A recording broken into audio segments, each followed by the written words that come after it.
নমস্কার। আজ আমি আমার হাতে বানানো বাসন্তী পোলাও রেসিপিটা আপনাদের সঙ্গে শেয়ার করছি।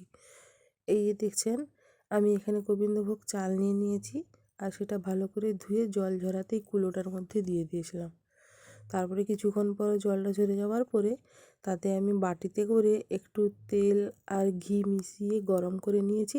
তাতে দিয়ে দিয়েছিলাম 2 চামচ হলুদ গুঁড়োটা মিশিয়ে নেওয়ার পরে এই চালের মধ্যে মিশিয়ে নিয়ে চালে আদা বাটা আর একটু গরম মশলার গুঁড়ো দিয়ে ভালো করে মেখে নিচ্ছি।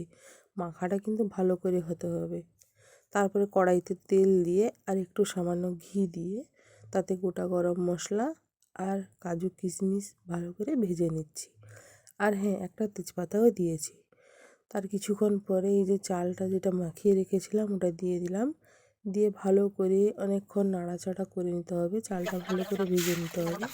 তারপরে একটা বাটিতে যে পরিমাণ চাল নিয়েছিলাম তার ডবল আমি জল দিয়ে দিলাম। জল দেওয়ার পরে তাতে একটু কাঁচা লঙ্কা আর পরিমাণ মতো নুন চিনি দিয়ে ভালো করে নাড়িয়ে চাড়িয়ে ওটা ঢাকা দিয়ে দিয়েছি। দেখো কিছুক্ষণ পরে ফুটে গেছে, আবার ঢাকা দিয়ে দিয়েছিলাম, যেটা আপনাদের আমি দেখাতে পারিনি। তারপরে সামান্য একটু ঘি দিয়ে ওটা নামিয়ে নিয়েছি। এই যে আমাদের ঝুরঝুরে বাসন্তী পোলাও।